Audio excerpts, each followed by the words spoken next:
Well, it's not morning. Good afternoon, everybody. I'm super excited to get the Monday message started this afternoon.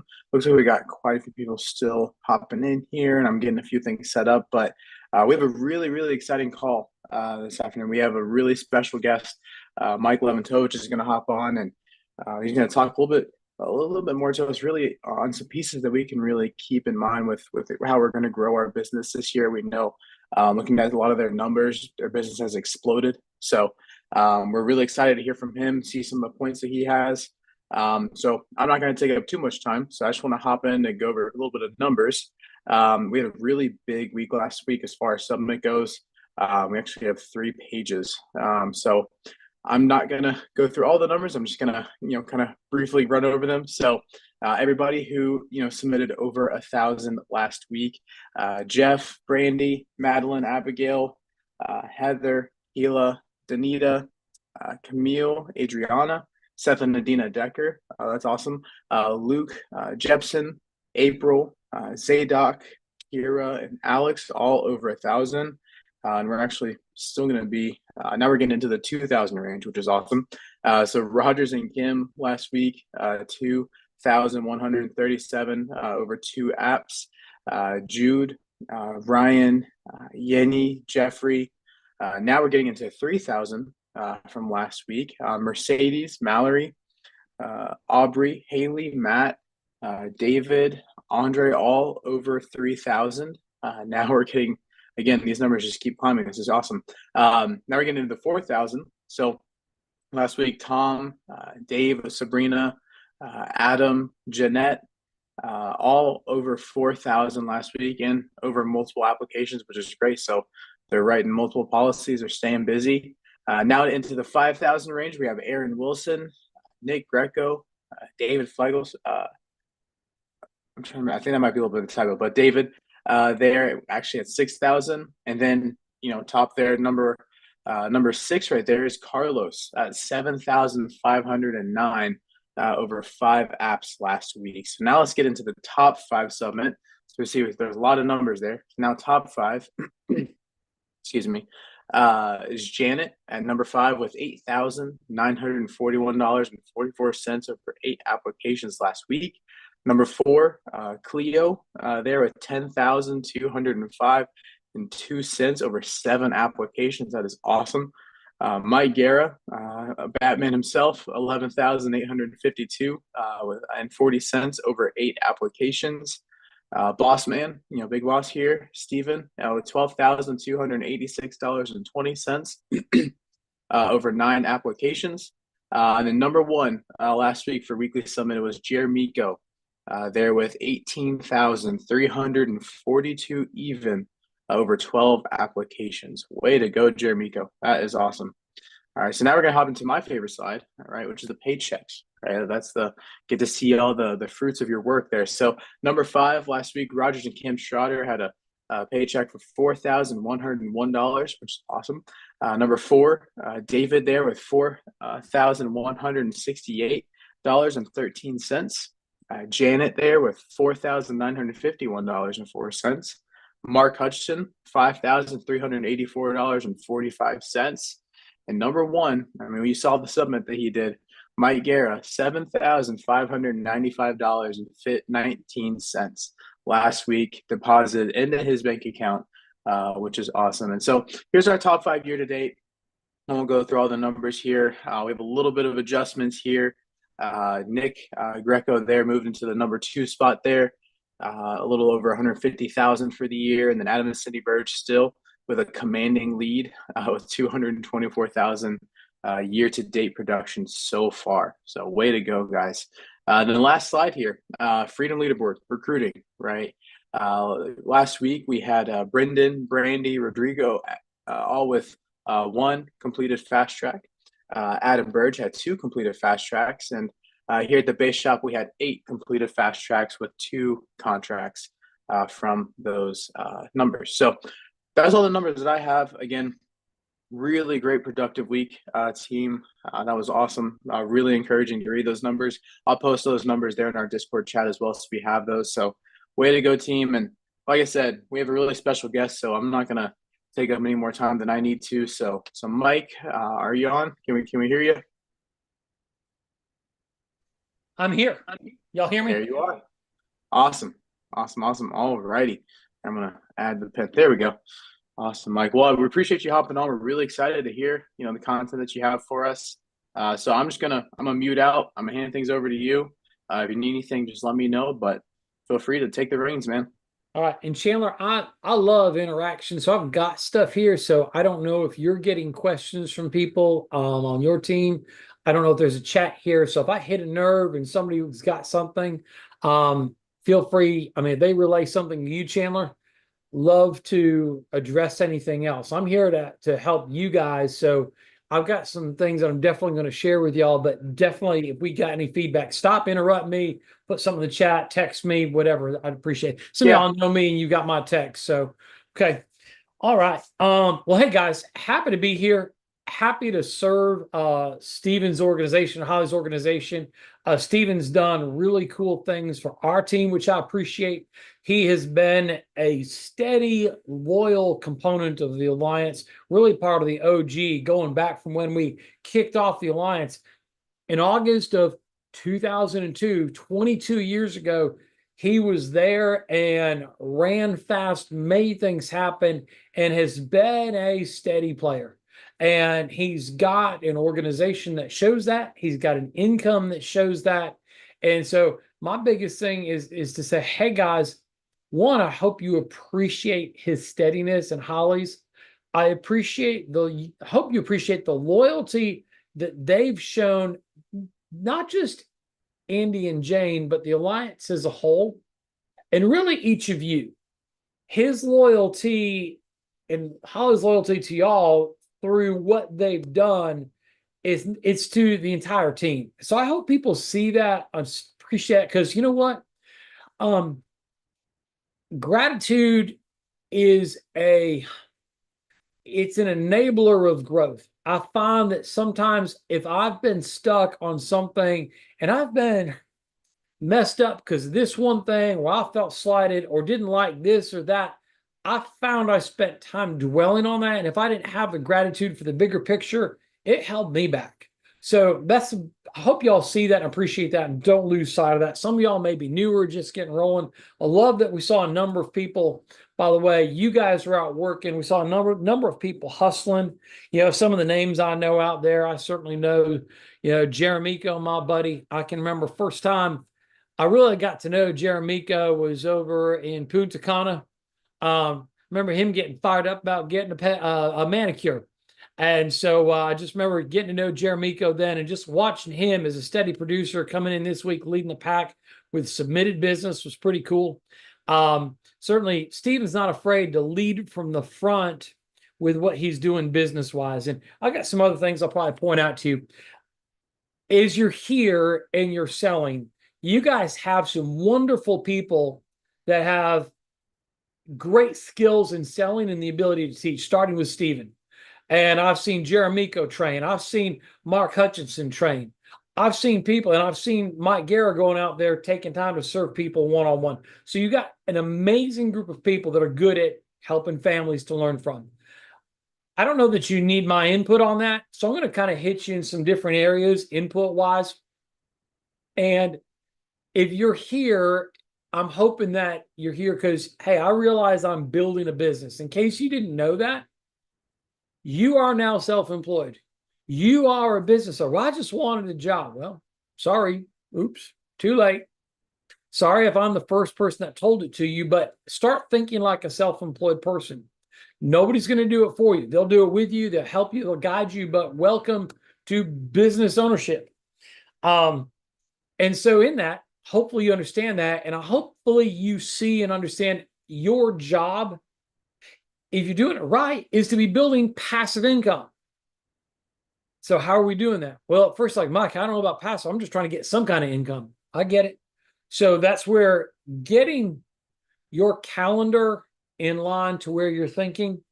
And some of you might say, well, Mike, I know all this. Awesome.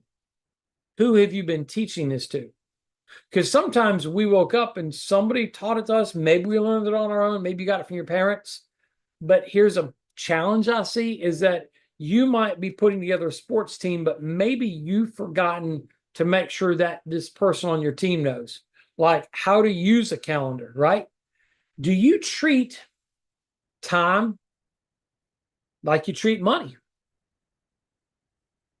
If not, now some of y'all, the way you treat money might be terrible. So I'm assuming you might treat money in a smart way, that you don't just spend it, that you account for it, you review your spending, you have a budget, you put somewhere you're paying yourself first. Same thing with time. You'd be shocked at when you find someone who's broke on money, they're probably broke on time. Here's how I tell. It's like, hey, why don't you look at your calendar and see what time? Well, I don't have a calendar, or I don't have it with me. I said, seriously? I said, really? You're trying to build a business and make over 100 or 200,000 a year, and you ain't figured out the basics of living by a calendar? Oh dear God. So for me, I mean, just very transparently, I have my month at a glance OG calendar here. Why do I have a month at a glance? Because it's faster for me to look at big picture. When, I mean, I got a text today with an invite to go do something cool with Andy. Well, I could try to scroll through my phone to the dates, but I have a big picture in front of me that I can look at quickly and say, yeah, that's going to work, or that's not going to work. I'm going to have to move this. So that's my big picture. Then I have my Google Calendar, where I have blocks down to the 15 minutes. Chandler was saying today, hey, can you be on before 1? I said, well, I'm going to get on about 2 minutes before 1 because I've got a commitment that's leading right up to that time. I will be there. I will be on time. But hey, just so you know, here's where I'm coming from. So I know my schedule to the 10 or 15-minute blocks. Why? I have to. I've got 4 kids. I got a wife. I got a dog. I got a business. I got people I love to have fun with. And time is the one thing. If I'm not particularly paying attention to it, and if I'm not scheduling everything, like my workout this morning, my shower time, get to the office, I've got dinner time planned. I've got a couple late night calls planned. I've got some time planned with my daughter. I've got that in my calendar and I live by it. I'm a slave to my calendar. But I also am the one that sets up the calendar. But then once it's set, I'm a slave to it. So thinking like a business owner, paying attention to how you manage your time. I talked to an agent today. He was getting a new agent started. He's starting to build. I noticed that he had an agent that he had fast-tracked. Agent signed their agreement. Agent did not do any contracts. So I talked to this guy. Let's say his name's Dave. I said, Dave, hey, I see you're getting this guy Steve started. Yeah. I said, awesome. He's like, I like him. I'm fired. I said, awesome. I said, hey, it looks like you all were talking to him on Friday. He's like, yeah. I said, well, I don't see where he did any contracts. Is he licensed? Well, yeah. I said, well, how come he didn't? Well, we told him to. I said, okay. What I have found if I'm onboarding an agent is I stay on the phone the more my staff does normally. But if it's a day when my staff's not working, I stay on the phone for the extra 10 minutes until they do the first 1 or 2 contracts. And I don't let go. I said, so that's your next piece. And then he said, I said, okay, well, I think we're supposed to talk to him today. I said, when you said you think you're supposed to talk to him today, do you have a specific time pointed out? Well, no, we just said we catch up this afternoon. I'm like, ah! He didn't bam fam. Book a meeting from a meeting. Here's what I told him. I said, Bo, I said, you not knowing how to bam fam a new agent into your calendar and theirs is like telling your 4-year-old to go out and play in traffic. Like on I-65, y'all might be close to I-64, I-40. Like, yeah, hey, I mean, not booking a meeting from a meeting to talk to that new agent every time you talk to them. Yeah, you might as well just tell them, well, go play in traffic. I don't really give a crap if you die or not. All right, Chandler, am I offending anybody? Are you getting complaint notices? Not in the slightest. Not the slightest. Okay. All right. Well, that's good. So if I step on any toes, I mean, I maybe I should, maybe I shouldn't, but just understanding some basic things. So time, are you treating it like it's worth more than money? Because that's the whole reason I wanted passive income, so I could have time, but I had to give up some time and learn how to manage it so it could multiply and come back to me in the flexibility and freedom I want. I took the month of June off. Meaning, well, did you work it off? Yeah, I was in the office 2 days or 3 days in June. What do you mean I took off? Well, I left on like the 30th of May. I went up to New Hampshire. I came back on the 3rd of June. And then on the 4th of June, I left and I went up to New Hampshire, or I went down to Houston. I hung out with Steven and Andy. And I was there. I think I got back on the 6th. So going the 4th, 5th, and 6th. Then on the 7th, I flew to Austria. I was in Austria, came back on the 17th, did a little bit of work on the 18th and 19th. And on the 20th, I flew up to Seattle, hung out in Seattle, jumped on the Alaskan cruise, came back, spent some more time in Seattle, got back on the 30th, got back in the office on the 2nd, whatever day it was, 2nd or the 1st, whatever that Monday was. In fact, I had a day or two off for the 4th, had another day I was traveling the week after. Last week, hey, you'll be happy to know I finally put in a full week of work. I worked 5 days last week in the office. Okay. And I had almost a record paycheck. We had a record number of annuities issued on our team in the month of June, even though I spent the least time working in my business. How did that happen? Because I understood compounding time. I had the discipline to leverage time and to focus on activities that are going to help build up renewals and overrides. So building renewals and overrides has given me the platform to go and do crazy fun stuff and enjoy myself and keep getting paid. That's not my only trips for the year, but it was definitely a crazy month running around, had a lot of fun. So if I can get you to think about habits like that, that's going to help a bunch. Next big thing. As we start to get into, hey, how do we treat your business like a business? So I think time is the first thing where people mess up. Next thing is tracking your own numbers. Now, here's what I love. I love that Chandler lays out top paychecks. I love that he lays out top submitted premium. Here's one thing I'm wondering. I wonder how many people knew their own numbers before Chandler showed them. I wonder how many more people not only knew those numbers, but were tracking the basics of the activity book in terms of their dials, connects, and set, how many they sat with, how many they helped, how many apps and how much premium, how many referrals. I'm curious how many people track that already. Because if not, that would be a problem. That's the first piece of your business is, am I tracking my selling activity? And if I've hired a new agent, am I teaching them the same things? Am I teaching the vitals? Because it's fun when I start to coach people. They coach me and I'll say, how are we doing? And they're either really high or really low or in between, whatever it is. And I say, how things going? And maybe it's their first dial day. Maybe they've been in the field for the day, whatever it is. And they immediately go to the story about this one element that, for whatever reason, they're feeling the most emotional about. Or maybe they're telling me the one story about the best thing that happened to them, even though everything was really depressing. Like they don't want to talk about it and they don't want to get coaching. Like earlier today, I had somebody, we started looking at her numbers. She had 23 appointments set. She sat with 5 and helped none. But she bam fam for them because she got, information about their Medicare and needs to go back. And she was proud about the fact she found this Medicare, and I was happy for her too. But I said, hold on a second. If you booked 23 and you sat with 5, you must be mad or depressed or sad or angry or about to quit or something. Let's talk about that. And she did for about 2 seconds. Then she wanted to go talk about the good thing. I said, I want to talk about the good thing too, and let's talk about that. But if we don't fix this other thing, you're not going to last long enough to address and be around to help these other clients on the good side.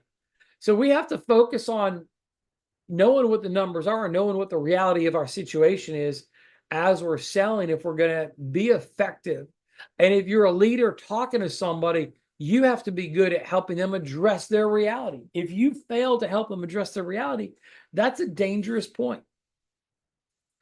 So tracking your numbers, knowing them before Chandler announces or Steven announces them on a call. That's so critical. Got to know. Okay. Treating your business like a business. Cash flow. Okay. You got money coming in. Awesome. You're getting leads. as far as your leads go, hopefully you're keeping up with your lead cost or lead bill. If you're getting leads to the alliance, you got to do that. Paying attention to what you're investing in leads. If it's your first year, now the ratios can run all over. I think if you're doing telesales, your lead costs might be slightly higher.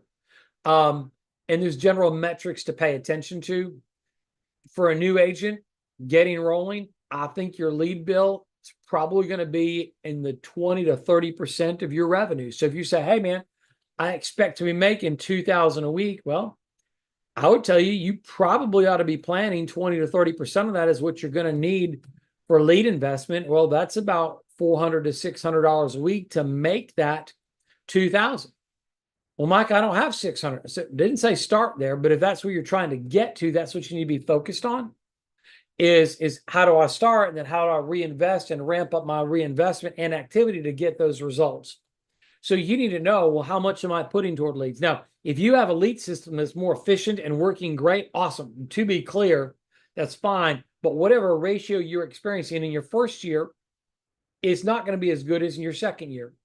And generally speaking, for someone that's building a business right with good quality, as you get into your second year, I see that lead cost drops down to maybe the 15 to 22% range. In the second year, or the third year, I see it go in the 10 to 15% range. And in the fourth year, I see it can go in the 5 to 12% range. Now, part of that's going to depend on your renewal mix. Part of it's going to depend on your overrides. Part of it's going to depend on your personal production. How much Medicare certainly drives more renewals. Overrides can be a bigger part of that. Bottom line is you've got to kind of pay attention. I'm talking more from a personal production standpoint.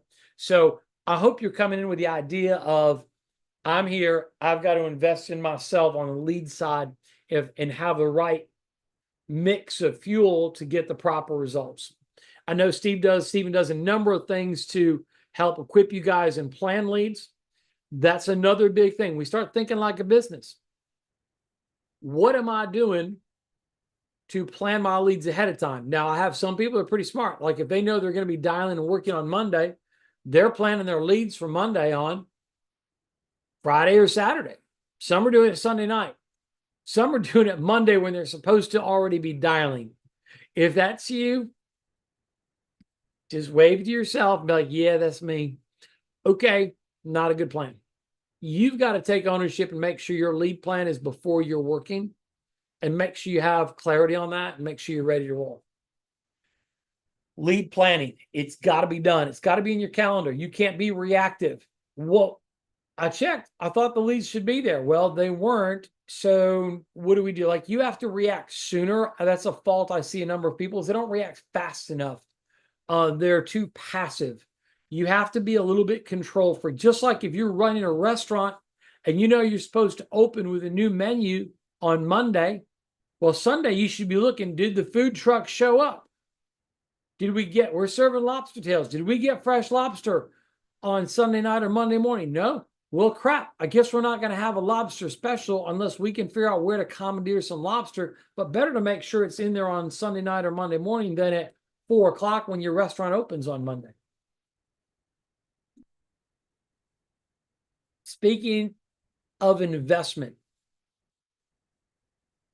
as you get moving, you certainly had to make an investment to get your license. You had to make an investment to get trained. One of the things where I see people veer off is they start to get some traction selling, and then they plateau. Like, I see them come up to a certain level, and then I just watch them, and I'm thinking, gosh, they seem pretty smart. I wonder why the heck they ain't growing. And then I start to look, and I look around, I start to ask and just get a feel for what are they reading? What are they listening to? Were they at family reunion? Are they asking me more questions? Did they stop reporting their numbers? Typically, if I go back to the 8 Steps book, I can start and find out where they screwed up. Where did they fall apart?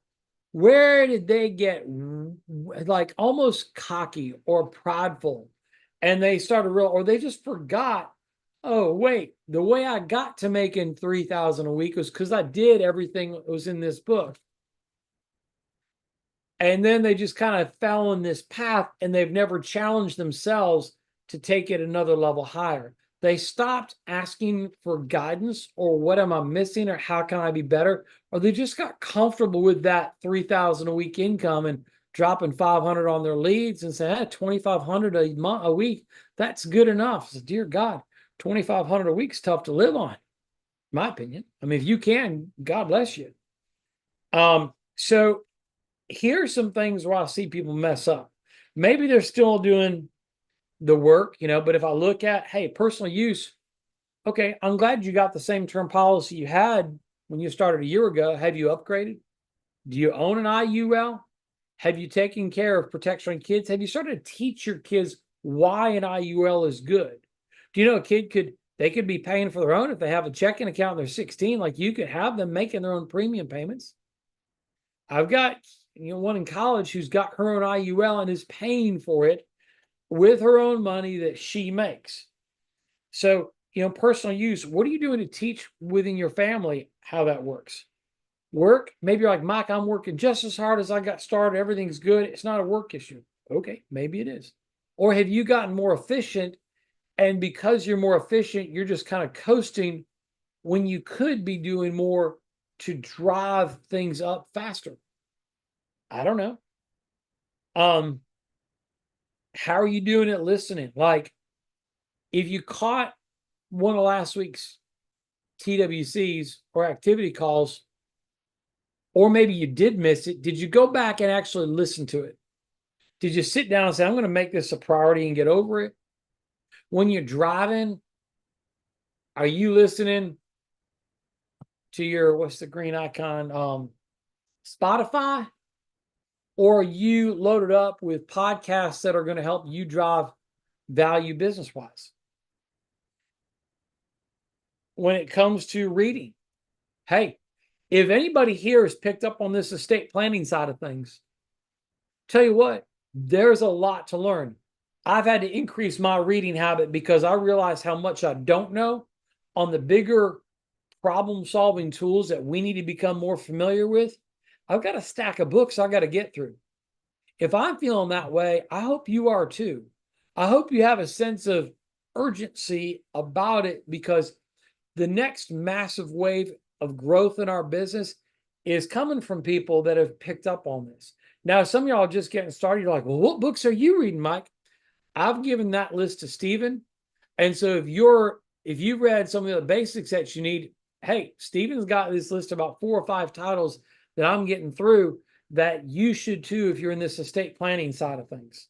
And if you're like, hey, if you're leading people and you're building a sales team, there's a lot of stuff you need to be reading. In fact, you're like, well, I've done some reading, I need more. So here's what we got. If you're in the 8 Steps book, you start on page 86. We've got lists of books that you should be getting through. Some of you might be like, I can't believe he's talking about the 8 Steps. I want to learn something more. Well, what I found is that the 8 Steps is one of the ways to invest in yourself. Attending all meetings. Next big one's family reunion.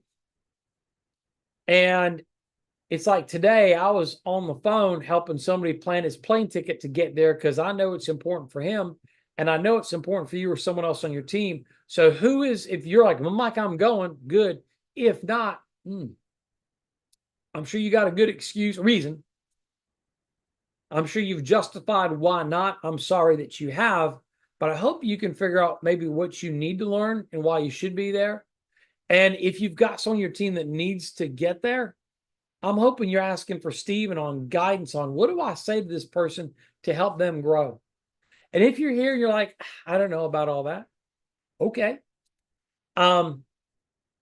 Warren Buffett, at one point, he was the world's wealthiest man. He's given so much away to the Gates Foundation. I think he's maybe down around 3, 4, or 5 right now, whatever it is. He's still out there, though. He's a multi-billionaire.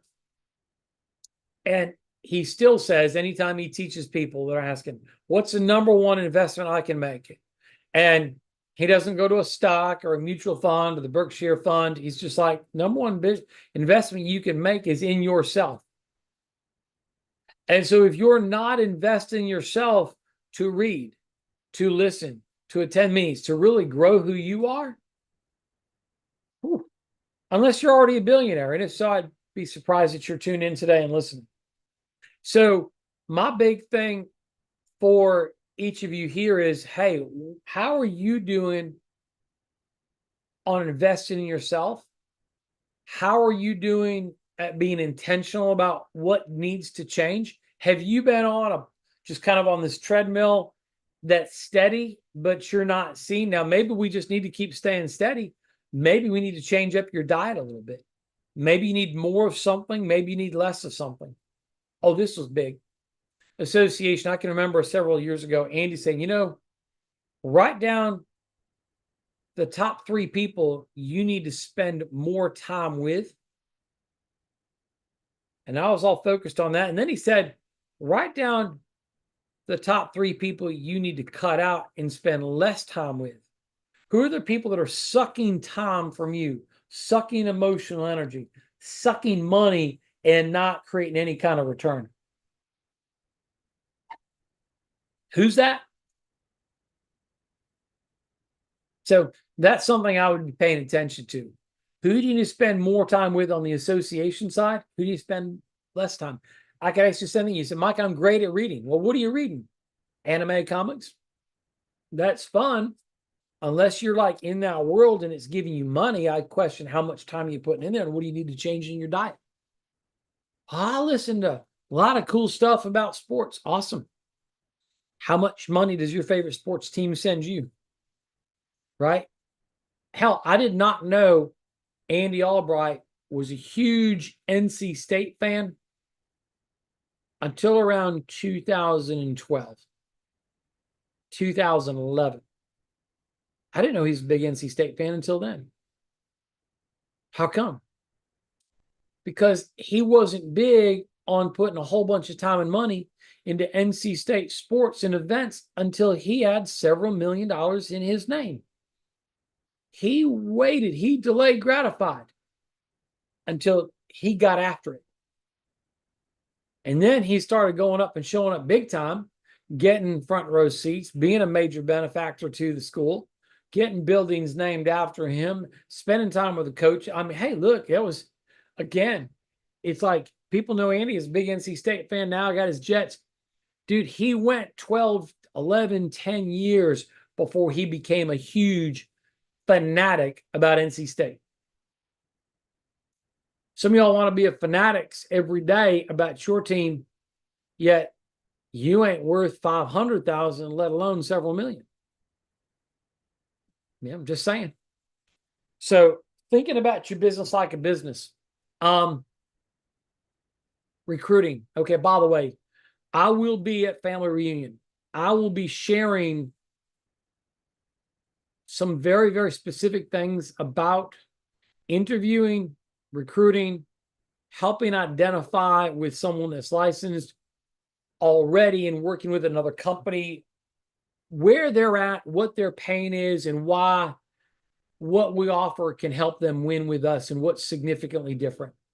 We're going to talk about people that come from different backgrounds of competition and knowing how to address what they're doing and why it's a disaster compared to working with us. So I'm going to go through that. So if you are into the passive income through overrides and you understand the need to identify talent, recruit them, and get them moving, we're going to spend some very specific time about how to help understand their current position and how to explain why our position is better compared to where they're at now. I'm going to get into that in detail. Well, why does that matter? Well, if you understand the power of overrides and that passive income, I said, well, that's huge and important. We're going to talk about also who are some people to spend less time with because they're kind of time wasters, because they're out there too. So those are big, big, big things I want you to be aware of. Chandler, help me out. Any questions or topics? I've got some more stuff I've got written, but I feel like I've thrown out a bunch. And I'm curious if there's anything that you're thinking about, Chandler, or somebody has texted you or given a message saying, here, I would like some more about this one thing. Yeah, I haven't gotten any questions for it, just a lot of gratification, just a lot of thank yous, a lot of this is gold, a lot of fire emojis. This is a good emoji to use. So just a lot of really great gratification so far. I mean, I'm watching the chats. I mean, if anybody has any questions, up and drop them in. But I think right now, I mean, from what I'm listening to, you're explaining things in a very clear, precise way. So I don't think there's gonna be many questions on on really just kind of expanding on what you're talking about. So I mean, if there's any questions, I'll let you know for sure. But I mean, Okay. right now, I mean, everybody's just loving it. So just keep firing it up. Okay. As you start thinking about your business and you start moving, you're selling, you're starting to recruit, you're spending more time with agents. Um, Agents require time. You're going to have to give them time. You're going to have to schedule it. You're going to, if you say, well, Mike, I'm busy selling here. Well, then after you're done selling, you're going to have to give them time. Well, but Mike, I got kids and a spouse. I said, I do too. You're going to have to figure out time. Well, Mike, I want to read them. We'll read them a bedtime story, help them brush their teeth, and then get them in bed and then get back on the phone. Meaning, okay, it's like you're not going to build your business to a 500,000 a year income putting in 38.5 hours a week. Well, I thought it'd be easy. Hey, let me tell you what, this business is harder than I thought it would be. Well, that's motivating. Sorry to burst your bubble.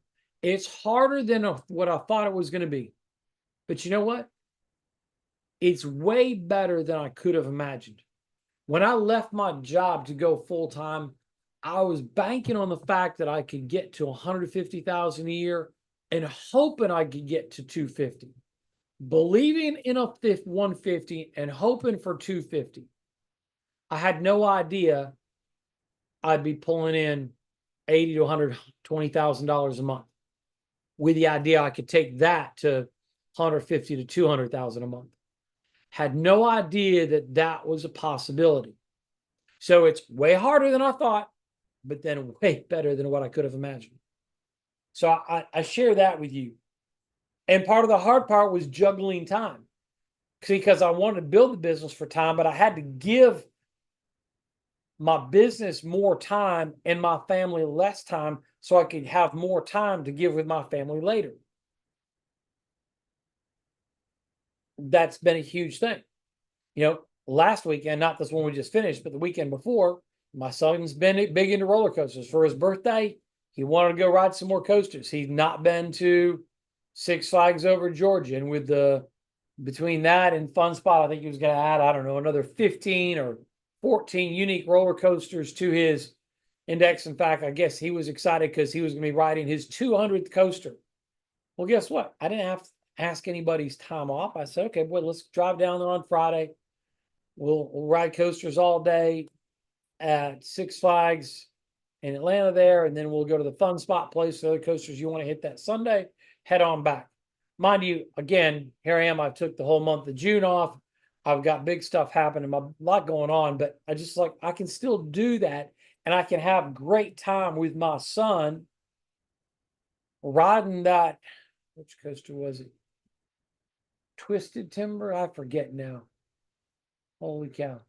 I forget the name of it, because there's one, I love it because it just feels like it's made by RMC. It feels like your torso is going to separate from your body for about half of the ride.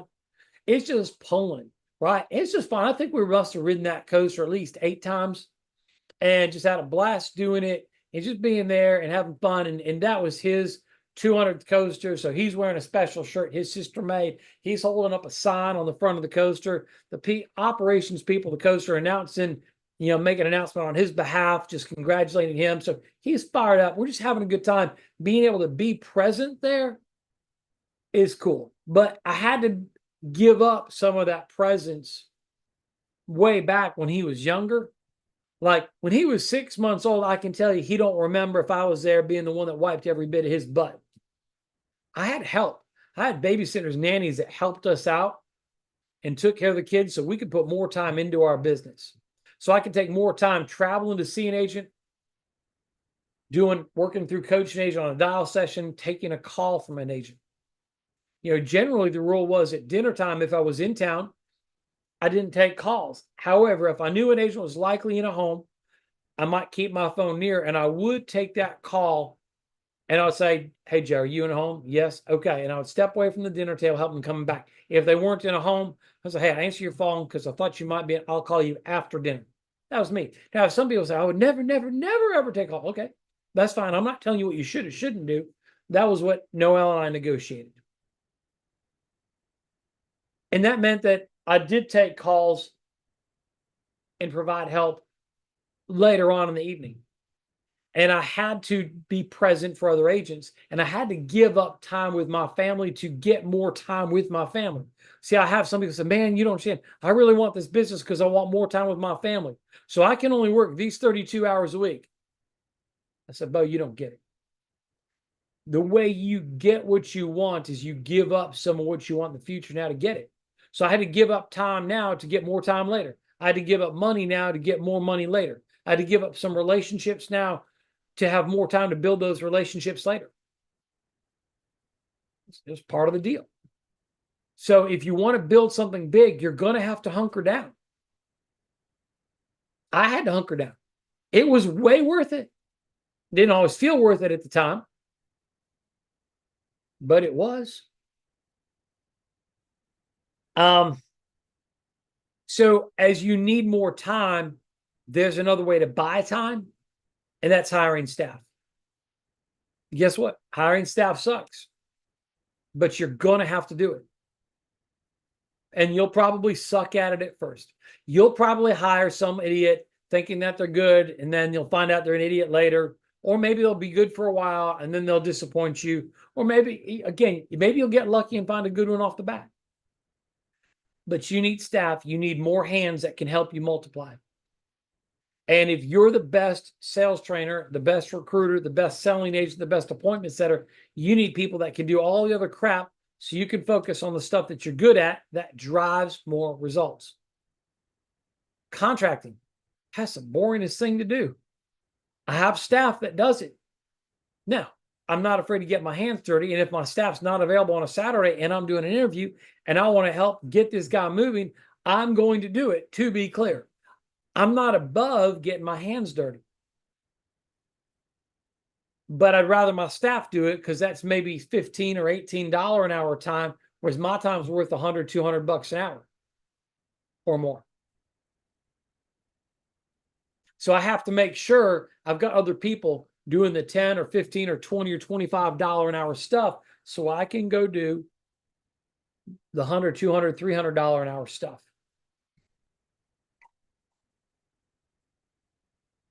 Okay. Staff. You need some. Now, Steven's got staff. So if you are new and you're hiring somebody, you've probably got some ability to lean on Steven and staff to help you out. Now, I can't speak for everybody's role, but I know Steven's invested in his staff, and I know they got people that can provide support. Are you asking for it? Now, you can't abuse it. At some point, you have to be investing. Now, he might even say, "Hey, we'll charge you for it." I mean, I'll give you an example. If I have an agent that wants to get good at interviewing, they want interviews of agents, we can provide somebody with interviews. Maybe they're not ready to hire staff and have them book for them. But guess what? They can pay my staff to book interviews for them. I will share my staff. I have a structured program for that as an example. Now, Steven may have tools like that. Now, some of y'all can't be like, "Well, I can't believe Steve has an offer." No, okay. I don't know what he does or doesn't have, but I'm sharing with you an example of a tool. Maybe he's got something like that he's willing to or could do until you have your own. It's an intermediate. Can you leverage or borrow that time? Kind of like President's Club. President's Club can book interviews for you. President's Club can book current clients for you. If you don't have a staff, that's a set of tools that you can lean on that can help you where you can buy time. So learning to create leverage that way is huge. I had an agent in depth. She's getting rolling. I started to coach her, but I realized that she was hired by a guy and hired by another guy. I had both of them on the phone so they could hear me teach her how to do an IUL. So I knew these two guys didn't do it, know how to teach it. They knew a little bit, but not really. And it was a sizable case. I didn't want them to screw it up. I dropped down here, but I didn't do it for them. I said, y'all better be doing this on your own and having access to your F&G stuff. And you better be paying attention and send me the illustrations that you guys did on your own, because I'm going to kill you if you ain't learning, because I'm teaching you how to help her. So I had all three of them on the phone as I'm working, trying to make sure I'm not just throwing them a fish, but teaching them to fish. So please, if Stephen says, man, I'm going to help you so-and-so, ask him, can I listen in while you help my new guy? Or if you have an agent and you're helping, have him listen in while you're teaching somebody else. Make sure you're leveraging time, making money while you're making money while you're making money. Leads. You got to make sure you're investing in leads yourself. We talked about ratios. Maybe you have an agent that you think could be really good, but maybe they don't have the cash flow to invest in leads, or it wouldn't hurt if they had a boost. When was the last time you reached in your wallet and said, here, Bo, I see how good you're doing. Let me drop a couple $100 of leads. I think it could help you amp things up. Now, should you randomly do that for everybody? No. But you should ask Steve, hey, I got some idea where I could, I'm looking for a place where I could reinvest some of my earnings and put it back. And here's what's crazy.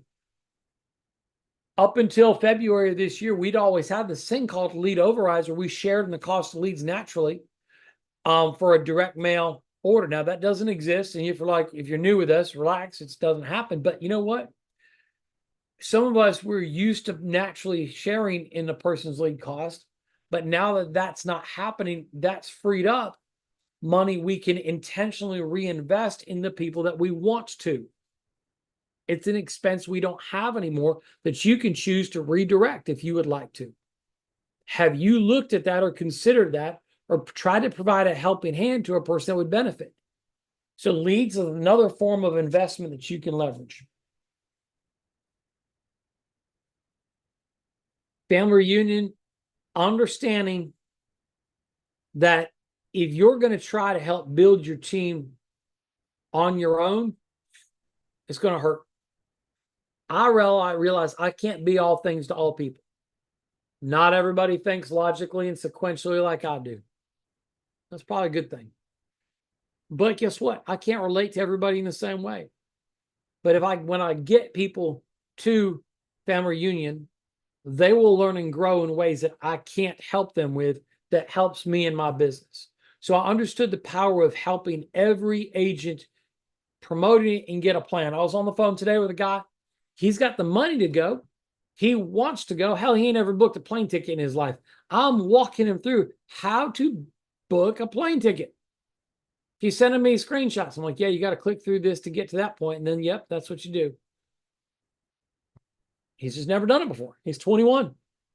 Sharp. But I didn't want him to say, well, I didn't book a plane ticket because I didn't know how. Once he said he wanted to go, and then we looked at some flights, we showed him some options. We helped him close him on his plane ticket. It's little stuff like that. So you invest some time to teach someone where you think it's necessary and you believe in them. Okay.